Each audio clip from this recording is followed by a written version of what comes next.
Hey there and welcome to Trivia Ronin. I'm your host, Matt McNelly, and whether you're joining us live on Zoom or Twitch or after the fact on YouTube, welcome, and we are happy to have you. Quick breakdown of the rules. 1, we are honor code here. You keep your own score, or you can keep score with this thing, triviarat.com/Ronin, and then I'll keep your score. Either way, I decide or you decide. Either way, you don't win anything. So, just don't be a jerk. And number 2, after each question, you're going to get 45 seconds to answer. Absolutely do not show your answer before the time is up. If you're playing with pen and paper, if you're playing with Trivia Rat, keep it on your phone until that last instant and then show it to us because we like to make fun of you or tell you how smart you are. Either way, something we like to do. So just remember that. And if you're playing along with us on Twitch, number 3, you should have seen something when you logged into the chat, but wait until about 5 seconds before to put your answer in the chat. That should line up with us, delays, internet, all that fun stuff. So without further ado, tonight, there are 30 questions. They are all 1 point each. I might have a few bonus points sprinkled in, and a story question at the end worth 10. All of the Waylas tonight, guys, are Super Bowl advertising themed. Since we just came off of that, you will see if you're playing along with us on Trivia Rat, you get a bonus because all the Waylas are loaded into that system. So you can actually look at them on your phone, and I've put hints in there as well. So you're a big winner if you're on Trivia Rat. Without further ado, guys, let's play Trivia Ronin. Away we go with question number 1. Within 10, how many acres of pizza are sold in the U.S. each day? Hint, there's 43,560 square feet in an acre. When I say hint, that's not really a hint. That doesn't really help you at all. Oh, and now let me start the game. Of course, game on. Trivia Rat, folks, you should be able to play. If you don't, refresh your phone real quick. Within 10 acres, how many acres of pizza are sold in the U.S. each day? This is one of those annoying how many windows are in Manhattan questions. Didn't think you were at a job interview, and yet here you are. Within 10.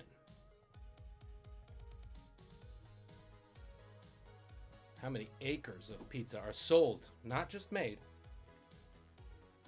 sold in the United States every day? I like to just start out with a straight up guess. If anyone knows, does anyone actually know this? Because that would be nonsense. Great, 3, 2, 1, show them, throw it in the chat if you need to. 10,000 is a very large guess. 1,000, yes. It is actually, this was just a stab in the dark for everybody, so probably nobody got it. 100 acres. It's 100 acres of pizza in the United States every day. America, huh? Aren't we great? USA, USA. Question 2. This one's easier. What's the actual title of the 1979 Rupert Holmes classic colloquially called the Pina Colada Song? 45 seconds. What's the actual title of that song?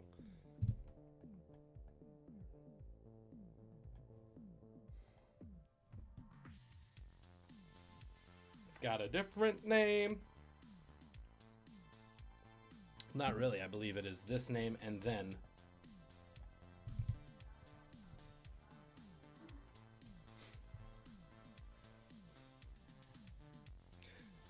Twitch people, let me know if the music is too loud also. Or Doug. But you've got many things in your ears, but just hit it in the chat. We should have some unlicensed music playing for you. Or there's none playing for you. Then I'm going to turn it up. Or it's good. 6, 5, 4. What's the actual title of the 79? If you like, Caught in the Rain is the best guess, and Paradise is a good guess, but Pudman's got it. It's called Escape. And we can make our escape. G7. Thank you. I was gonna say it's all who knows their dirty work. Question 3. Ebenezer Baptist Church, where Martin Luther King Jr. and Sr. were pastors, is located in what city? 45 seconds. What U.S. city? It's not Martin Luther King or Martin Luther. Martin Luther's church was in Germany, I believe. What are you, some kind of thesis?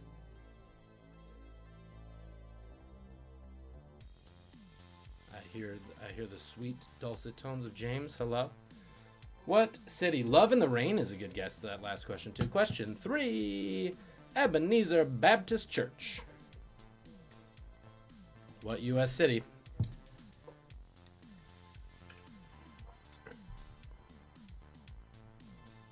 Where did he preach?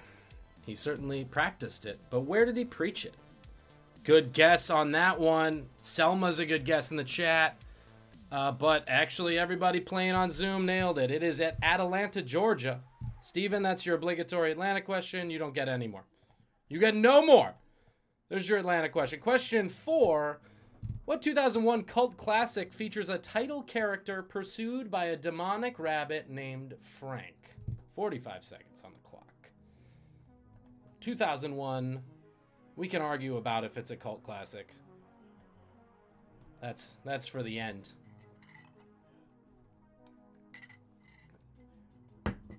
This 2001 movie. Oh, I gotta do the slow transitions. That's what I gotta do. Living that OBS life. Oh, Canadians, I'm so sorry. We love you here. That'll teach you to be Canadian.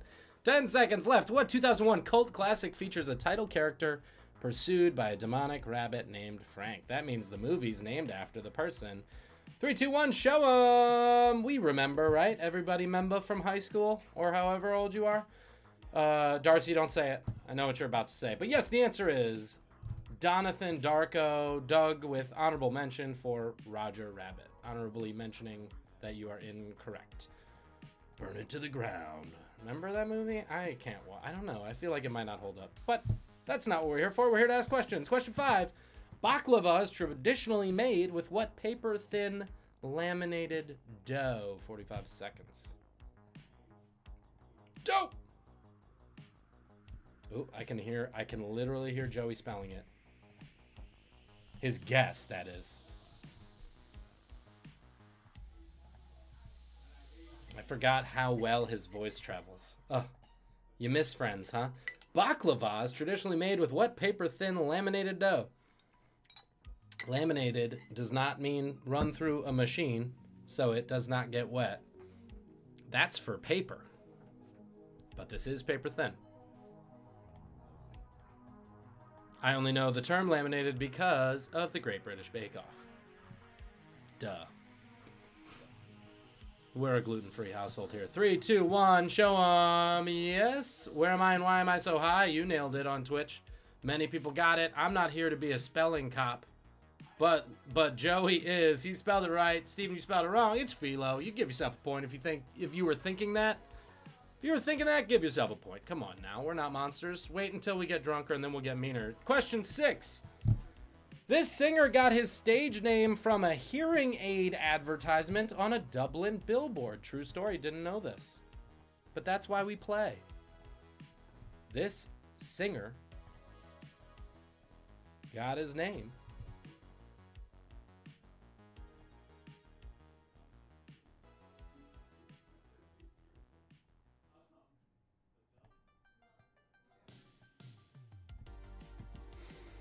This singer got his stage name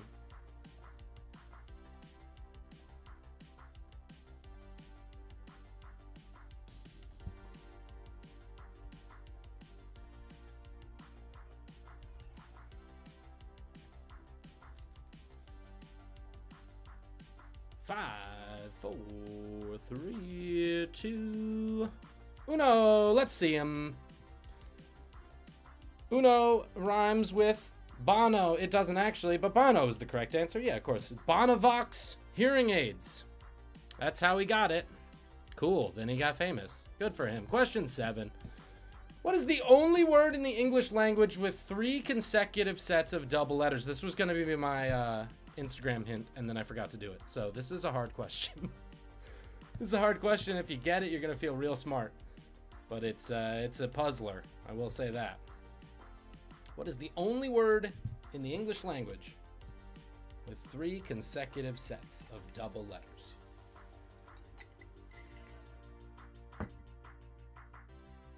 So not pooper, because that only has 2.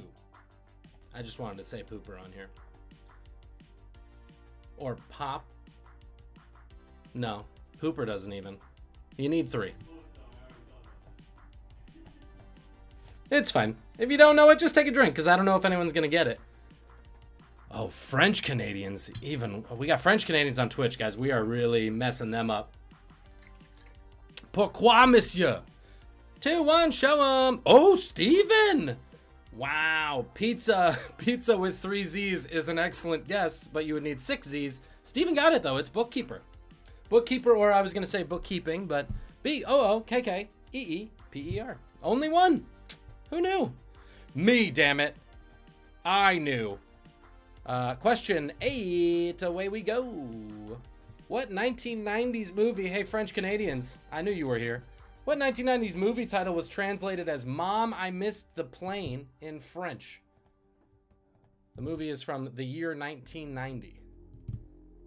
We know it is something else here in America. But Mom, I Missed the Plane. Not Honey, I Shrunk the Kids. That's a different movie.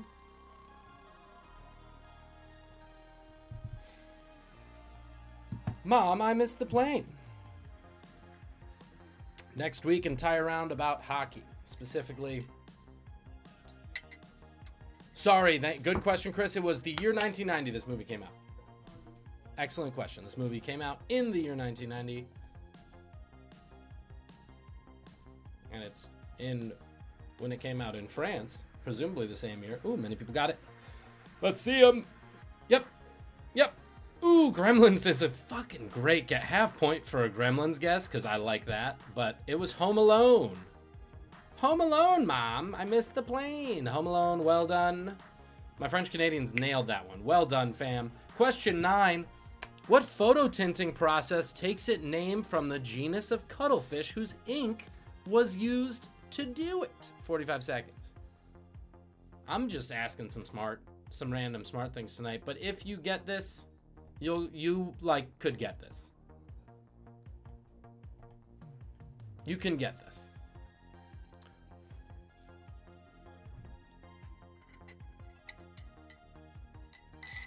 Ici, sur la maison. That would be alone the house. But I still like it. Question 9. What photo tinting process takes its name from the genus of cuttlefish whose ink was used for it? I just read this and was surprised by it, so I asked the question. So we all learn. And that is the history of Trivia Ronin.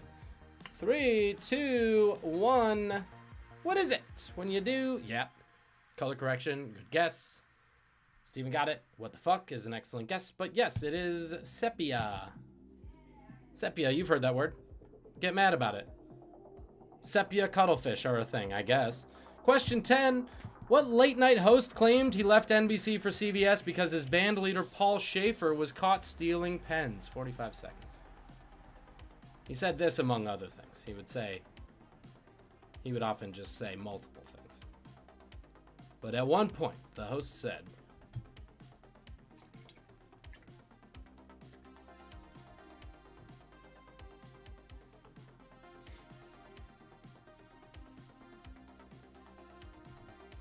Maman, j'ai raté l'avion. I got French. What late night host claimed he left NBC for CBS because his band leader Paul Schaefer was caught stealing pens? You know how they are at NBC. NBC, where late night hosts go to leave. 2, 1, show 'em. Oui, monsieur. Yeah. I think this is an all skate, everybody. David Letterman's that guy who went across, he went from the 2 networks over there. So that's around. That's around, and that is, hang on, I've literally clicked everything to go away. Great, I'm back. Hi. So that's around. Guys, we're gonna take 3 minutes. Take your time, hang out. I'll probably go bother Team Larry in my living room. You guys hang out. 3 minutes later, I will have scores. You will have scores if you're not playing on Trivia app. Bye. We start when it hits 3 minutes. Hello. We knew this was coming tonight. Sorry, Twitch. Catching up with friends. Hi, we're back. Hey, everybody. So let's see some scores. Pudman, how you doing? Chris, how you doing? 9. A 9er. 4. Excellent. Anybody's game. So over on the Rat. Larry Labia has 7.5. I gave you guys a half point for Mississippi, which is very, very close. 2S, 2S, 2Ps, but not consecutive. If that half point matters, I'll take it away. But I felt like we needed it. And then Fran, you have 7. So Fran is firmly in the runnings. Trivia Rat, game on round 2. And everybody else, game on round 2. Ready to rock? Looks like we are. Question number 11, 5 and 5 on Twitch. Doug's got 5. Question 11. Bibendum. French Canadians, I'm here for you. Is the French name for what corporation's man mascot? 45 seconds. Frenchies know what's up. Bibendum. I probably am not pronouncing that right. But it is. There's quotes around the word man, so you'll get it.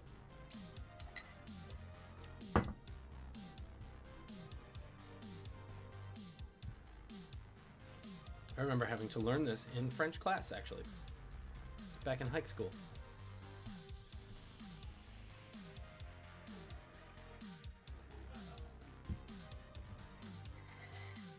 He's a real corporate star.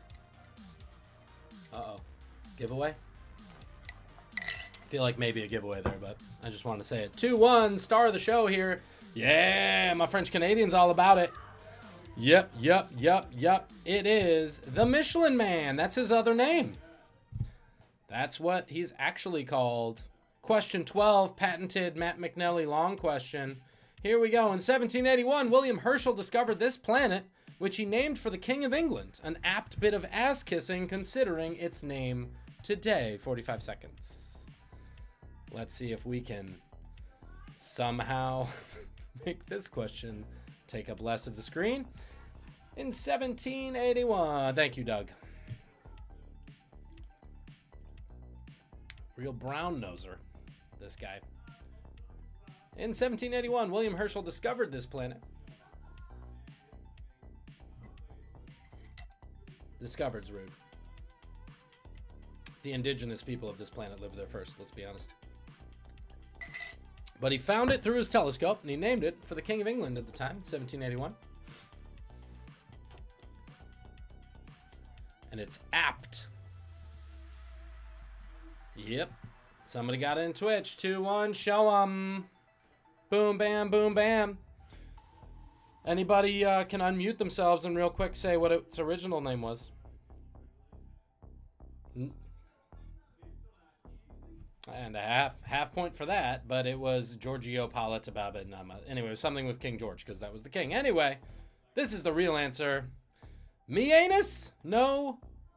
Uranus. Question 13. In 1951, UPI photographer Albert Sass, or Sassy, we'll see, snapped an impromptu photo of Einstein ironically doing what? 45 seconds.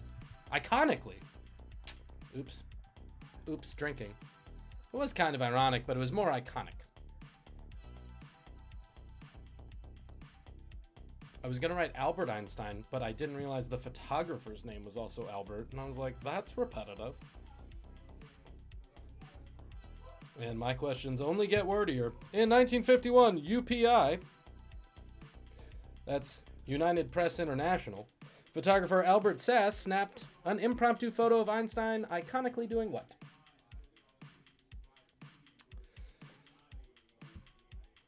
Everybody look around your college dorm rooms. 3, 2, 1. What was he doing? If you don't want to hold it up, you can just do it. Yeah. Full point to Chris. Showing side boob gets a full point, but the answer was sticking his tongue out. He just stuck his tongue out. And at that time, that was tantamount to revolution. Question 14. An interrobang is a form of punctuation comprised of what 2 elements? Depending on how we do, this might be a point for each. I'm going to see how everybody does. An interrobang. I'm an interrobang? No, you're an interrobang.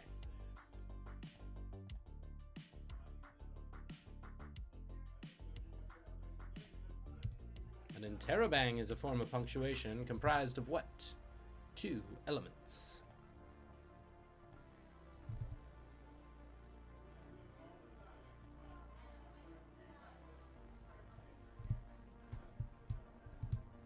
Which two elements comprise an interrobang? Or is it maybe interrobang? Uh-oh. Now I feel bad. Might be some German stuff.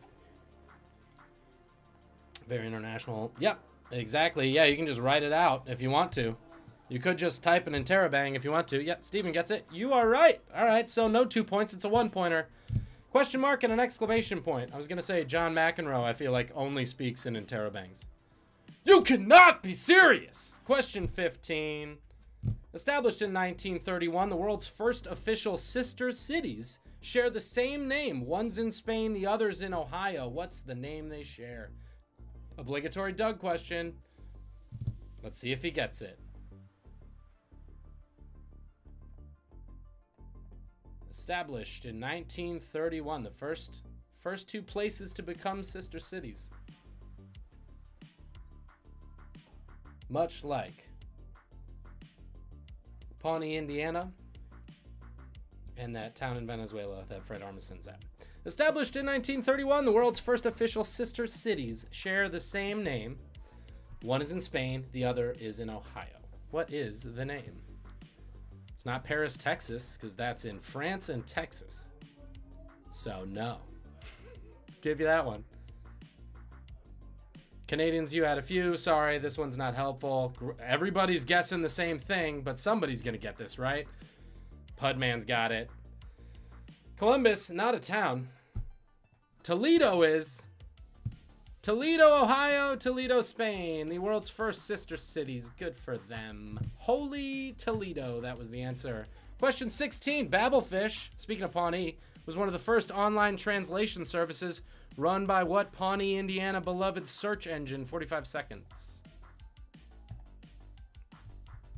Babelfish. Doug, you didn't have to type it in. Anybody have to use Babelfish in high school? I know I did. Many, many times.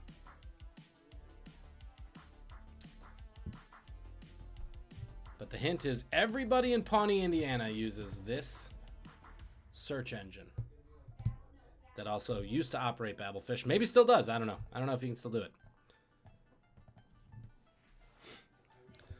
Trivia Ronin fact, this is the second question I've asked about this search engine. Yep. AOL, good guess. 2-1, show 'em. Yeah, everybody uses. For some reason in Pawnee, Indiana, everybody uses Alta Vista. Alta Vista ran Babelfish. Alta Vista is the correct answer. Question 17. Oh man, God, I was wordy. Taken in 1934, this surgeon's photo is the most famous image of this creature, even though it was confirmed in the 90s to be a stick tied to a toy submarine. 45 seconds. Most famous photo of this creature. It's called the surgeon's photo. It's not of a surgeon. I'll give you that.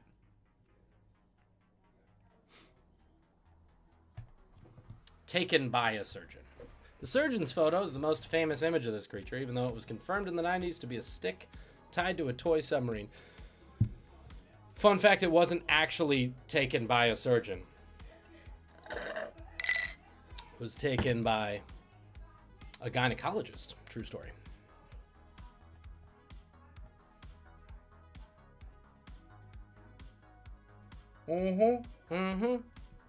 I mean, yes, indeed, that was in the picture. And show him, everybody. Yep. Half point for Sturgeon, Chris, because that's pretty funny.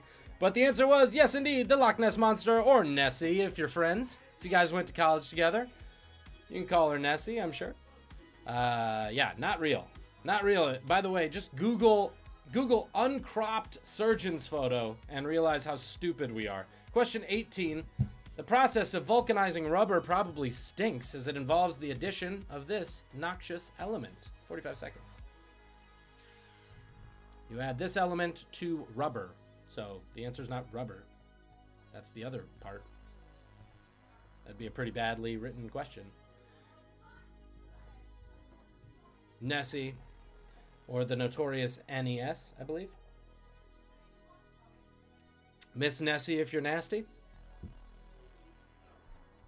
The process of vulcanizing rubber probably stinks. I don't know. I haven't done it. As it involves the addition of this noxious element.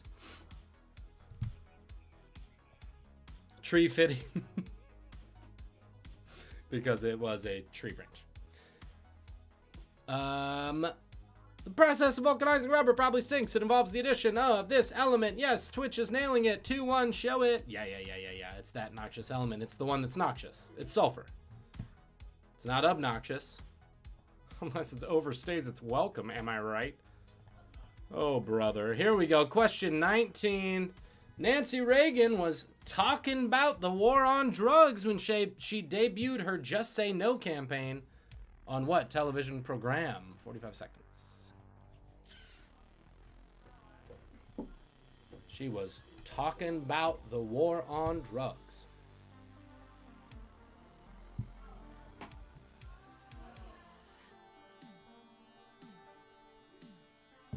I did not. What's up? Yeah, I think James hopped on and I'm on, and that's our Twitches. Yeah. Or I should be on. It's behind me. Yep. Nancy Reagan was talking about the war on drugs when she debuted her Just Say No campaign. On what TV show? Thank God she solved it. 2-1. What were you guys talking about? Wow, nobody, huh? Sometimes I write talking about because I'm like, what you talking about? Willis, different strokes, guys. Different strokes is the answer. She was on Different Strokes. Question 20. Sorry, that's a famous line from, I know, we're all young here. From 2006 to 2016, this company's Crash the Super Bowl contest crowdsourced its big game commercial to aspiring filmmakers. What brand is that? 45 seconds.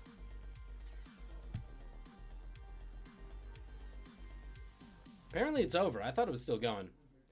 Fun fact, I've been asked to be in 3 filmmakers' version of this. None of them won. And only one was shot.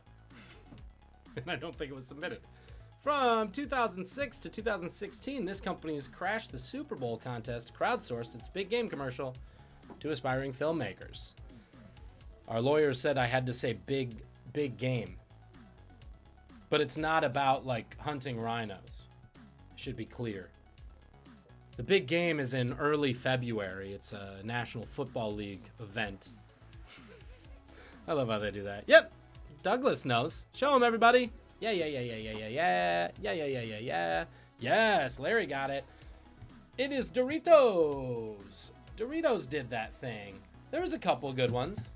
I was looking them up today. There were a couple good ones. In fact, I was looking them up for Wayla. But none of them were really iconic. But I was like, oh, that was cool they did that. Anyway, that's 2 rounds, everybody. We did it. I'm going to take 3 minutes to grade your scores. You take 3 minutes to do your own thing. When we come back, we'll see where everyone's at. And we'll do Wayla. What are you looking at? See you soon. Transition. So the tea this week, as the kids say in the biz, the tea this week is, it was just the Super Bowl. So I'm doing 10 iconic big game commercials that you will see, and you are just going to write down the brand that that is being advertised to you at this point. I might tell you some things. Some are tougher than others. Some are very poorly photoshopped, especially this one starting now. You'll see. So away we go. Question 1. I love what I did with this one. That's Mean Joe Green. And that's his small... Oh, I will start the rat right now. Trivia Rat, you should see, and by that I mean people in the living room, you should see the image on your phone. Isn't that cool? So the image is on your phone. You can zoom in on it if you need. Anyway, 45 seconds on the clock. What is being advertised to you? What company did this ad? Iconic ad from the 70s.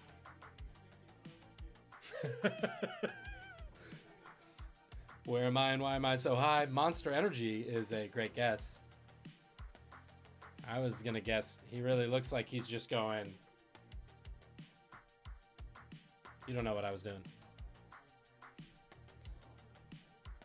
Hey, Mean Joe. Wanna...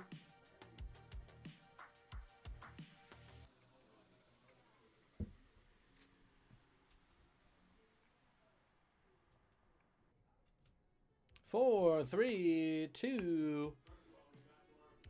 What's happening? Ooh, Rems, you're gonna be mad. Yep. Sprite.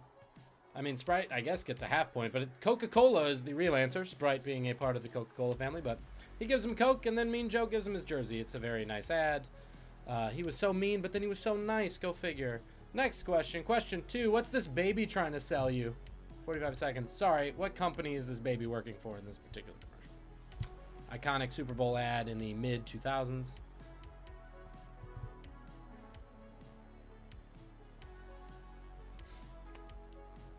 There were multiple babies, by the way. But this is the baby I remember. Doug's mad I put a Steeler on the screen.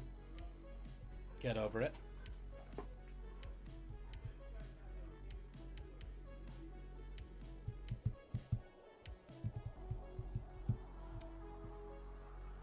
$10 seconds left. What company is this baby working for? Just to tell you how to do things. If he was, you know, in the last couple of weeks, he'd probably be advising you on GameStop. There we go. Chris for the double win because, oh, multiple people. Oh, everybody did it. Good, good, good. I mean, it's E asterisk, but E dash is fine. E-Trade was the answer. E-Trade is the answer. Question 3. All right, this is a little tough. This was an ad from about 2 years ago. This was a Meta commercial starring the guy from Stranger Things. And he would pop up in multiple different ads. While I talk, I'll put 45 seconds on. But this was a Meta commercial for a company that said essentially every commercial is an ad for this company. And so he was in a beer commercial, he was in a Diamonds commercial, he popped into an Old Spice commercial. I hope that sorry. Moderate or Moder4T gets points for saying the last one was an ad for Dateline. God bless. So anyway, what is this an ad for? What company would have the stones to say every ad is an ad for this company, but in reality they just paid this guy to do it? What's his name? I wrote it in Trivia Rap. 2-1, show him. Hellboy's a good guess. Yep. Oh, Steven remembers it. Steven, was this from the Super Bowl in question for you? No, right? This wasn't the Falcons one. Too soon. Didn't want to bring it up. Anyway, Steven got it. The answer's Tide. Whole premise was everybody is not stained in their commercials. So, yeah, exactly. So, Tide had the balls to say that. What's this a commercial for? 45 seconds. I don't know if this was a Super Bowl ad, but that's Justin Long and John Hodgman. What are they selling you?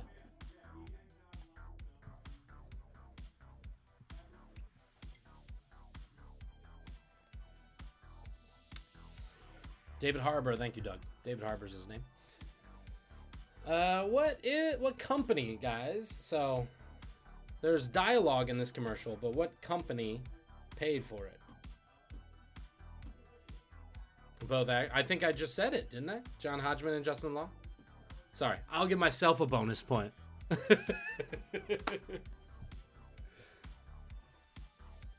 John Hodgman, if you haven't seen him lately, has excellent facial hair, by the way. And his book is very good, Vacation Land. Yep. Call everybody on Twitch got it. Everybody else get it? Yeah, of course. Hey, I'm a Mac, I'm a PC. It's Apple. It's Apple. Let's see if my computer crashes now. It's a PC. This monstrous human was the spokesperson for what company? 45 seconds. This is not a flattering photo of this person. What company paid for these commercials? I'm staying hydrated, guys.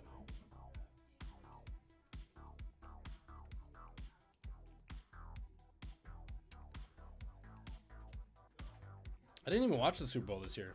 Was it good? I feel like it wasn't good. Okay, all right. Yeah, I guess, right? Good for... Ah, got it. Okay. Not that I would know anyone who did it. By the way, is that Steve Bannon in the background of this photo? 2-1, show him. Yeah. He's the Geico caveman, guys. You knew that. Old Spice, good guess. but not correct. Geico Caveman. Next one. These frogs are trying to sell you something. What are they selling you? 45 seconds. What company? There were 3 of them. I just have a photo of 2.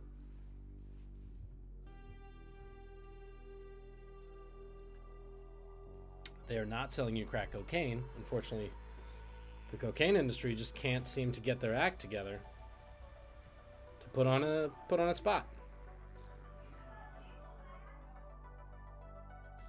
Which one? What? Oh, that is true. These people, if you know Darcy's family. Plenty of frogs around here. The frogs. Not the frogs, the company is her people. But, hey, we should all be friends with frogs. Nothing wrong with that. 2-1, show 'em. Frog Canadian, excellent guess. But the real answer is, anyone want to do it for a bonus point? Ooh, I feel like tie. I feel like that's a tie. Point to Chris, point to the Pud. Pudweiser. Next up. These ladies are looking for the beef. What company do they work for? 45 seconds. Where's the beef? Where's the beef? I'm going to try to go out of studio mode and see if it messes. Okay, good. Didn't mess anything up. Doug, the hotkeys work not in studio mode on this. Just very interesting. Where's the beef?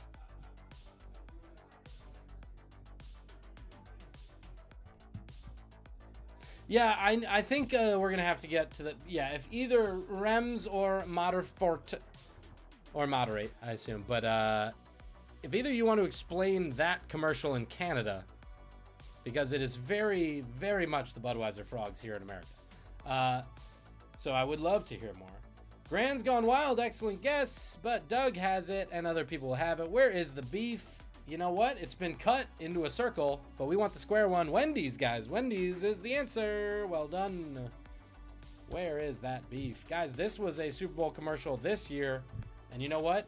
It was only 5 seconds long, so I'm going to move it in 5 seconds. What company put this commercial on? 1, 2, 3, 4, 5. Done. All right, that was that round. You had 5 seconds. I mean, anyone on Trivia Rack can still enter it, but you had 5 seconds to answer because it was a 5-second question. Show them. Pretend you're not seeing anything. Just show them. 5-second commercial this year. Yeah, you can show it now, Steven. To the last round. Now we show it. Yep, you're right. Yep. It was a 5-second commercial put on by the people at Reddit, where everybody screenshot it and put it on the internet, and then it got a bunch of steam. So if you answered Reddit, you're done now. Next question, 45 seconds. What company is this?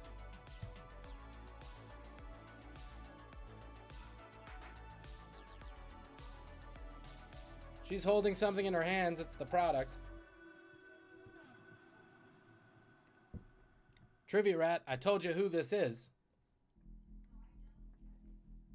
I know it didn't actually help, but I was thinking it would be this thing where it's like some people might be like, who is that? If you know the name of this human. Doug, that is true. They did put an ad out like that. We'll go back and I'll show you the full ad at the end, but I wanted it to stay a 5-second commercial.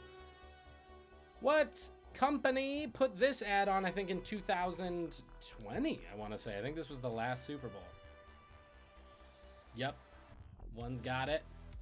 Doug's got it. A couple people got it. Show them. Yeah. We all remember. They missed the mark on this one. The good people at Pepsi. Their second worst commercial ever. The other one was when they burned Michael Jackson. These are 2 men discussing a basketball shot for what company? 45 seconds. If you're on Trivia Rat, I'll tell you who the 2 people are. Company, sorry, this is an ad. Yeah, not the people, the company. I just am not going to tell you the people. It's pretty easy to tell who the people are, except that, you know, it's a screenshot from the 90s. Spoilers, this is a 90s commercial.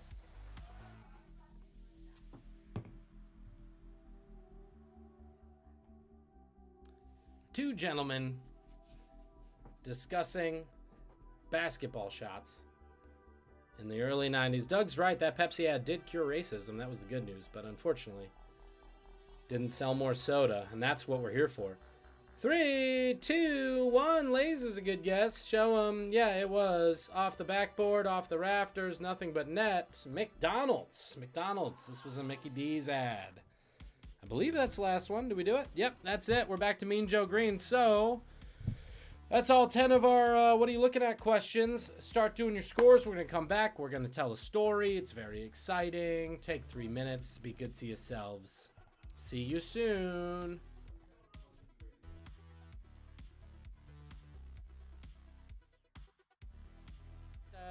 He's back. Hi, everybody. Good evening. All better. All better. So, welcome back, guys. Let's talk scores. Pud, where you at? Doug's at 20. Well done. Pudsman, what's your score? 29. Oh, shit. Okay. Chris? Within 10? 17? You know what? That means if you get it right, I'm giving you... What's the math on that? If you get it right and Pud gets it wrong, I'll give you 12. Great. 16. Yeah, I said it. -3 for Remzo7. Don't worry about it. -3 is still in the game. So if you have -3, I'll give you 30 points for this one. And Larry Labes is at 23.5. So truly, anyone's game amongst... If Doug gets it and the other folks don't, boom. And as we said, if Chris gets it, at least it's a tie. So, story time. Take the script down. Today I'm telling a story about food. Food's what I want to talk about because I was hungry. And also I remembered this. I was watching YouTube today. I was watching one of my favorite channels on the internet. It's called Mythical Kitchen. It's associated with Good Mythical More. But they were making a 2,000-year-old recipe from ancient Rome. And I was like, oh, that's cool. Wait, I feel like I remember a story. So I was thinking about, I don't know if you remember, but in December 2020, some archaeologists, I mean, it very much got buried in the news, wink, but some archaeologists found at the Reggio V site, or 5, who knows, because we're talking about Italy, but in Pompeii, they found this old thermopolium. I hope I'm saying that right, or thermopolium. It's something like that. But basically, they found this old school, like cafeteria fast food joint in Pompeii. Super cool. They found that they keep all these hot foods in clay jars across the way, and you would probably come in and buy a scoop of whatever. They analyzed the jars. They figured out that there was beef in them, that there was pork in some of them. There was escargot, which that's for my French Canadians. It was snails. There were snails in some of them. There's a bunch of like hot food and all these things. And there were also these amazing frescoes of all the food you could get in there. So there'd be like a fresco in front of one thing of a cow, and a fresco of a pig, and a fresco of a bunch of snails. Anyway, super cool and super well preserved, and one of the only ones that they had found fully preserved. And especially in this time where we are only just starting to go back to restaurants, and especially on a night when I have a good restaurant friend in this house, I wanted to talk restaurants. So essentially, it was like this old Panda Express or this old Chipotle that they dug up, and I was like, that's cool. But what really did like people eat back in ancient Rome? So I started going down a rabbit hole, went into my Trivia Ronin research, and you know what? I'm gonna also, hey, watch this. Nameplate gone. It's just me, guys. It's just me here. You know it's Matt. Thank you, Doug. So I went down a rabbit hole, and I started looking into one of the things they talked about today on this thing I was watching was how salt was super dear to Romans. Salt was super expensive. Salt was a thing that was used as a currency in some situations. Salt was used to pay the centurions. I'm sure we've all heard this before, but salt was really hard to come by. But you still needed to season your food. So what did the Romans do about that? They would make this stuff called garum. Or again, I never took the Latin, so maybe it's garum, maybe it's garum, maybe it's garum, I don't know. But G-A-R-U-M. And this stuff is made by, what you did was you took a bunch of small-sized fish, like a mullet or like a sardine or any of that. You would gut the fish, but you wouldn't take the guts all the way out. You would just open the fish up. You would put it in a clay pot. You would take what salt you did have, usually a small amount, and you would salt these fish, and you would just let them hang out. So Pliny the Elder, I don't know, we all know him, Pliny the Younger can go F off, but Pliny the Elder is the one we all know about. Pliny the Elder has a recipe about it. He talks about how you make it up. You gut these fish, you salt them, you leave them for a week, and then you strain them, according to him. And so basically what would happen is you would squish the fish down in this pot. You would take the good juices, the sort of no fish guts juices, you would pour those out. You'd give them to the rich folk. That was what traditional garum was. The rich folk would get it. If they were super rich, you would evaporate it down until it had become almost salt, right? You'd like taken the salt out of the fish, turned it back into fish salt. That stuff was called muria. That was like the most well-regarded stuff. But what did you do with the rest? They didn't throw it out. They just sold the rest to the poor folks. The poor folks got the leftover fish entrails. It was called alec. It was still allegedly edible. I'm sure it wasn't very good for you, but they would put that into a porridge, or they would put that onto this chickpea bread that they would make, and that's how they would eat. So the poor folks got the bad stuff, the rich folks got the good stuff. Stop me if you've heard this one. But either way, this garum stuff was Roman ketchup. This is just what they did. They also had a big bread-heavy diet. They ate eggs, they ate a lot of honey, they ate cheese, but they also ate a lot of bread. Their early bread was called emmer bread. Emmer is like a different type of wheat, sort of like a proto wheat in a lot of ways. By the end of the Roman Empire, or towards the end, they were eating just straight up wheat bread, like we mostly know it now. Milled, they made it themselves. They would give barley bread to gladiators because they thought that would make you super hardy and strong and you could fight really well. And then they would give rye to the pigs. They thought rye sucked. So if you are a rye drinker, apparently you're wrong, according to the Romans. But what they would do to make their bread, they would take their wheats, they would make up, they would put a little yeast in it, so it was partially yeasted bread. They would lay it all out. They would, instead of like a rolling pin, they would press it with their fingers. So it would come out almost pocked, like a pocked surface. Then they would take olive oil, duh, it's still Rome. They'd take a bunch of olive oil, they'd cover it, and then as they put it in the oven, they would pour water on top that would fill all the holes to keep the bread steamed and moist throughout the process. That was called, so basically they would cook it in their furnaces. The furnaces in Rome were called focus, or foci would be multiple, but a furnace was called a focus. Thus, that type of bread with the holes was called focaccia bread. We're familiar with that. There you have it. So they would cook this focaccia bread. They would put this garum stuff on it. They would usually take wild mushrooms. They would put that on top, and then they'd have a good old-fashioned. That would be one part. If you were fancy, that would be one part of your feast. If you were poor, that was probably dinner for 2 days, quite frankly. So, fast forward, right? I mean, you know where we're going with this. You get to a point, they're making something, they're putting cheese on these things, they're making these flatbreads, it's all good, but honestly, we're not there yet. So, one missing ingredient from what I'm talking about, tomatoes. Got to get them tomatoes, right? So, because we're on the way to something.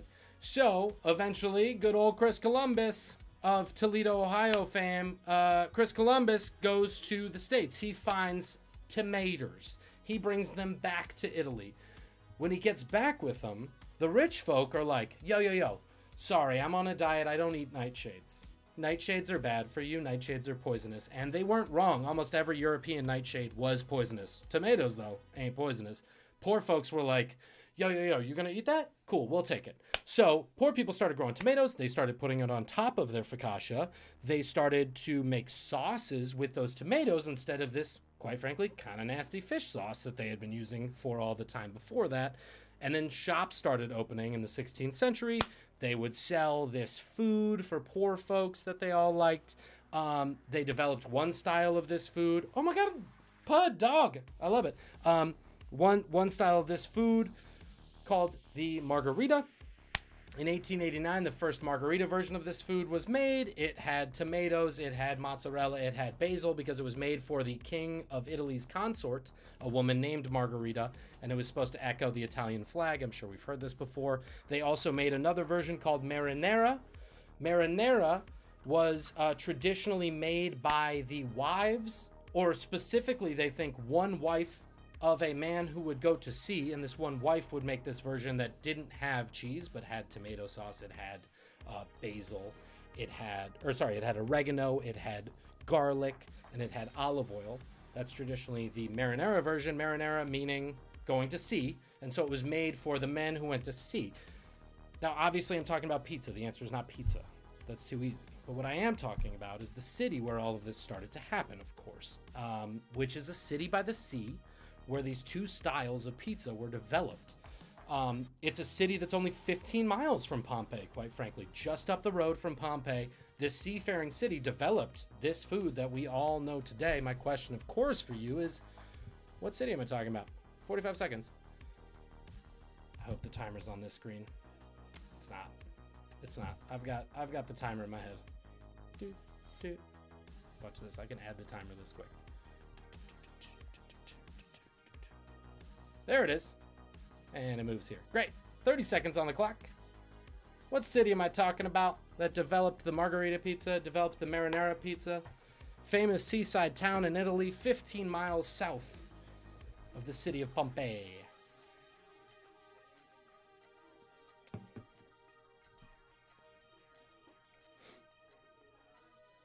And a small hint, the margarita variety of pizza is also called this. Is also called by the city's name. 2-1, show 'em. Yeah, Twitch got it. Ooh, interesting. Okay, Florence, Sicily. The answer, my friends, Napoli. Naples. Naples, Italy. Go figure. So, wait a minute. So, Larry's at 33. Doug said Baples. He was so close. I'm sorry, Doug. Doug, you were so close. So Doug's at 30. Larry with the comeback win for Napoli. There it is. I think so, unless there's somebody else on Twitch. Rems, if you guys got, let me know. But got a bunch of Italianos over here. So yeah, Napoli. Anyway, hey, Napoli. So that's going to do it for tonight. Thank you so much for joining us and supporting us as we try to grow this experiment. Welcome, Joey. Always a pleasure. It is in the script for me to say I love you. Doesn't make it any less true. For all of us at Trivia Ronin, I am Matt McNelly saying don't be shitty. Please get vaccinated if you have the chance. And we'll see you soon. Bye-bye.